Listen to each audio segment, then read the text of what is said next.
The 2024 Paris Olympics promises a gold-winning climate performance and to set the pace for future games. Our in-depth assessment reveals that, despite improvement, the carbon footprint of the Olympics remains far too high to be sustainable. This calls for a radical rethinking of the Games. With the upcoming lighting of the Olympic flame, the world's eyes turn to Paris where, this summer, the 2024 edition of the Olympic Games will take place. However, the sizzling temperature forecasts for this summer have athletes and fans already sweating in dread. Aware of the impact of the Games on the climate and of record temperatures on the Games, organizers of the Paris Games have pledged to break records when it comes to reducing the impact of this mega-event on the planet.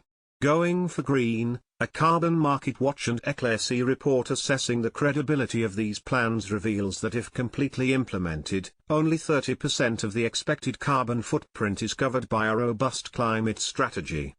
Within the existing mega-event organizational framework, organizers deserve praise for attempting to make the most of a bad hand and for moving away from misleading carbon neutrality language in their communications. Ultimately, however successful these actions may be, broader, fundamental changes must take place if the Olympics is to comply with a future that does not hurdle over the 1.5 degrees Celsius Paris Agreement temperature barrier. Organizers have set a carbon budget of 1.5 million tons of CO2 equivalent for these games, aiming to more or less halve the emissions associated with the 2012 London Olympics, 3.3 million tons of CO2 equivalent, and 2016 Rio edition, 3.6 million tons of CO2 equivalent. The desire to think sustainably is to be welcomed, and the decarbonization objective set by this budget seems ambitious at first glance. However, it is very difficult to assess it as it remains unsubstantiated. No methodology or details about calculation are disclosed, and carbon budgets across editions might not be comparable.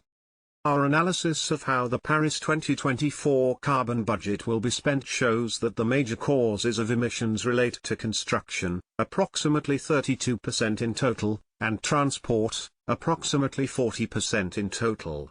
Our investigation of sectoral strategies to limit the impact of construction, food supply, non-food purchases, transport and energy showed mixed results. Whilst decent efforts have been made to limit emissions with reuse, repurpose and recycle principles applied to construction, as well as the planned high availability of plant-based menu options for spectators, this is undermined by the fact that organizers' hands are bound when tackling the largest emissions sources. For example, air travel emissions cannot be significantly reduced in the short to medium term unless the event itself is redesigned to limit the need for such travel.